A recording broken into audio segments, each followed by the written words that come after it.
नमस्कार दोस्तों, स्वागत है आपका हमारे चैनल पर। कई महीने के विदेश प्रवास से लौटते ही मन जल्द से जल्द सविता जीजी से मिलने को व्याकुल हो उठा।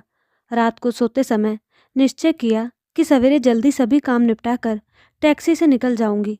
पूरा दिन जीजी के साथ ही बिताऊंगी। जाने कैसी होगी जीजी अब। 4 महीने होने को आ रहे हैं। जीजाजी के जाने का गम बुलाई पाई होगी या नहीं। हे ईश्वर, जीजी को इस आकस्मिक विपदा को सहने की शक्ति दो। मेरे होठ अपने इन दोनों की नित्य की प्रार्थना में बुदबुदा रहे थे। क्लांत शरीर बिस्तर पर आराम कर रहा था, पर व्याकुल मन फड़फड़ाता विंगत के घटनाक्रम में विचरण करने निकल पड़ा था। जीजाजी के अचानक हृदयाघात से गुजर जाने के बाद जीजी को संभालना हम सब परिवारजनों के लिए बहुत मुश्किल होता जा रहा था। दोनों की 52 वर्षों की राधा कृष्ण सी जोड़ी को जब हम नहीं भूल पा रहे थे तो जीजी से उम्मीद करना व्यर्थ था। उनके शौक का सचमुच कोई परिवार न था। उनकी तो पूरी दिनचर्या ही जीजाजी के इर्द गिर्द घूमती थी। साथ उठना बैठना, खाना पीना, सोना, बतियाना, घूमना, योगा करना, पूजा करना, बाजार जाना आदि सब कुछ साथ साथ। जाहिर था कदम कदम पर, मिनट मिनट पर वे उन्हें मिस कर रही थी। 15 दिन बीतते बीतते घर रिश्तेदारों से खाली हो गया और महीना होते होते तो लोगों की आवाजाही भी बंद हो गई।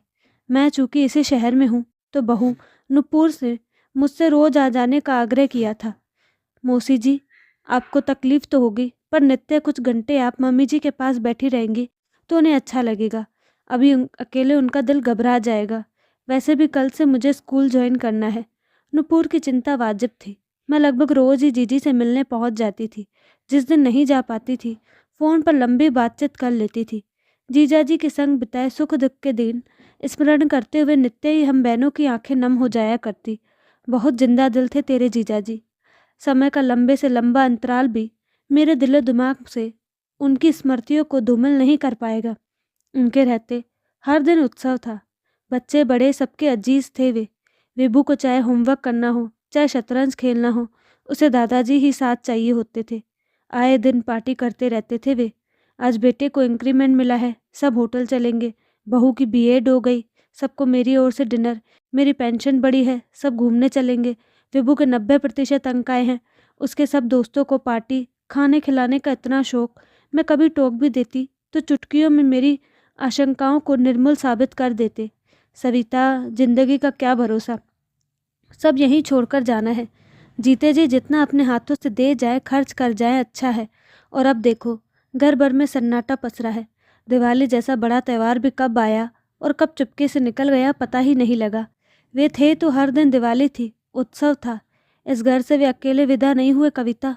मुझे तो लगता है इस घर की खुशियाँ भी उनके साथ हमेशा हमेशा के लिए विदा हो गई।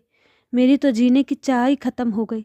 जीजी की सुबकियाँ रुंदन में तब्दील हो जाती है तो मैं उन्हें डांडस बंधाने लगती।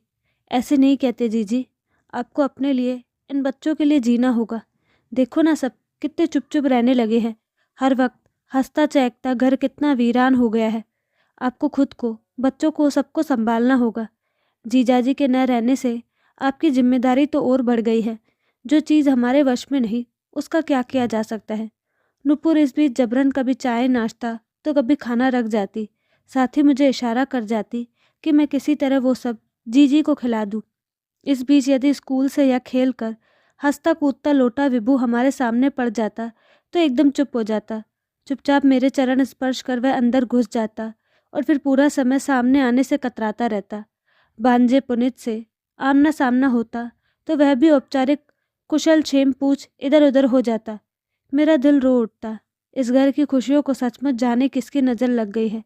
इस बीच बेटी श्रुति की प्रसूति के लिए विदेश जाना पड़ गया तो मैं जाने की तैयारी के कारण कुछ दिनों तक जीजी के पास जा नहीं पाई, पर फ़ोन पर बात बराबर कर लेती थी। रात में नींद बराबर आई। जीजी, पाठ कर लिया? हाँ, तैयारी चल रही है। आप भी मेरे साथ थोड़े दिन श्रुति के पास चले चलो, आपको चेंज हो जाएगा और मुझे भी मदद मिलेगी। आप हाँ करो तो आज ही टिकट का बोल दूँ।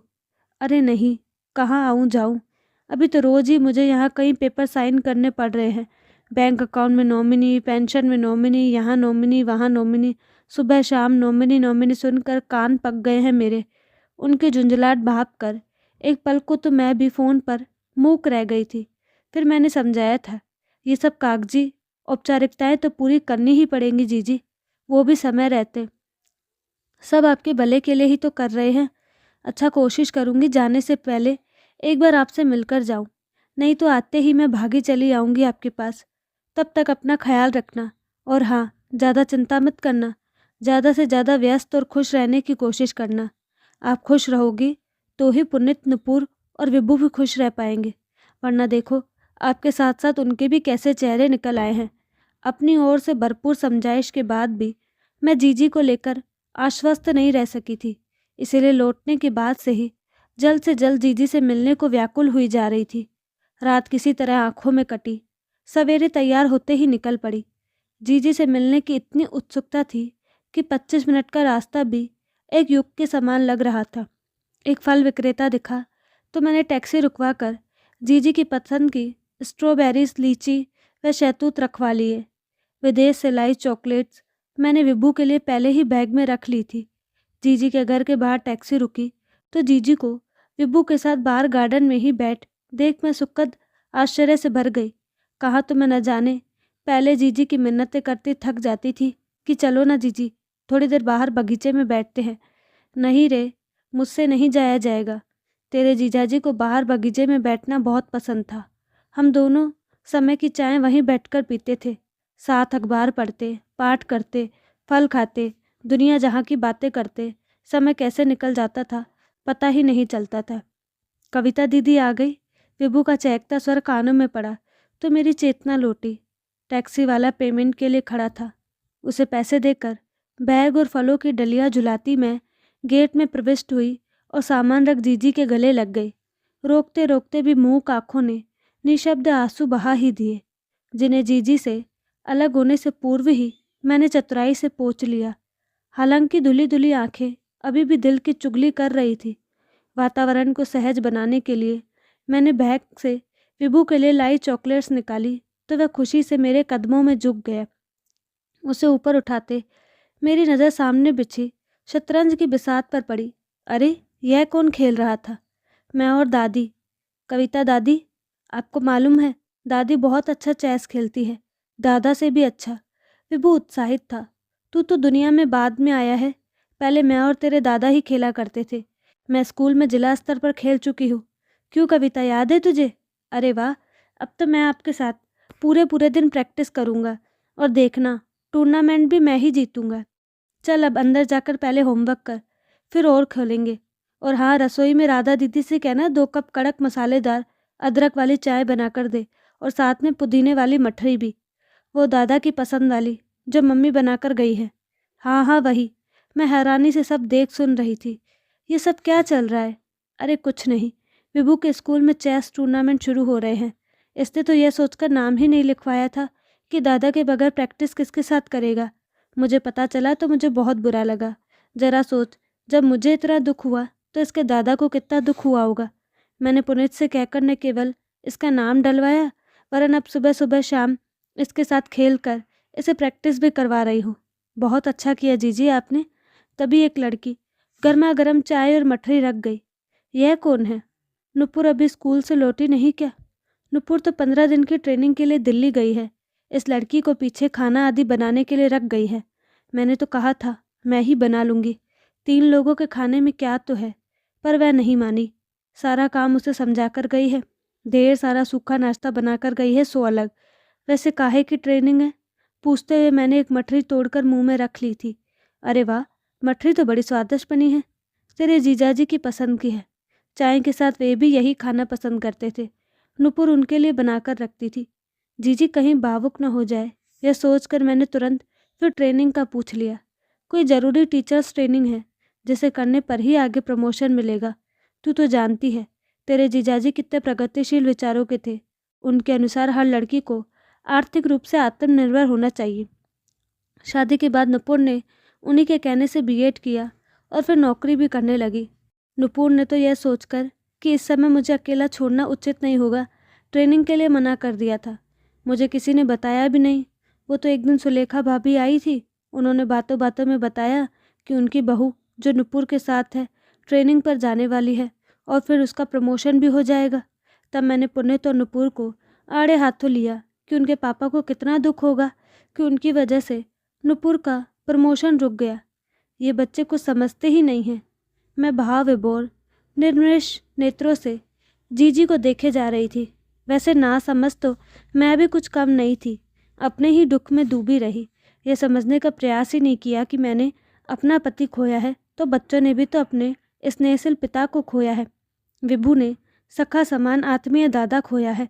बांटने से दुख घट जाता है और सुख बढ़ जाता है। बच्चे मेरा संबल बनेंगे, मैं उनका, तो जिंदगी का सफ़र आसान हो जाएगा। चाय का अंतिम घूंट भरकर जीजी ने कप रखा, फिर नजरें उठाई तो उनकी आंखें अचानक चमक उठी। वे तुरंत उठकर कुछ दूर रखे गमले के पास पहुंच गई। यह बटन रोज का पौधा तेरे जीजाजी को अत्यंत प्रिय था। देख कितने सुंदर सुंदर नन्हे नन्हे गुलाब खिले हैं इसमें। जिस दिन इसमें झुंड के झुंड बटन रोज खिलते थे, तेरे जीजाजी के चेहरे की चमक और बातों की खनक देखने लायक होती थी।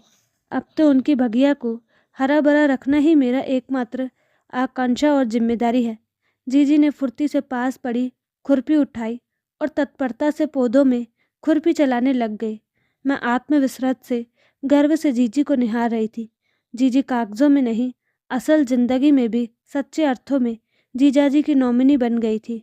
तो दोस्तों, आपको कहानी कैसी लगी अपनी राय कमेंट बॉक्स में ज़रूर दें और साथ ही हमारे चैनल को लाइक शेयर सब्सक्राइब करना ना भूलें। धन्यवाद।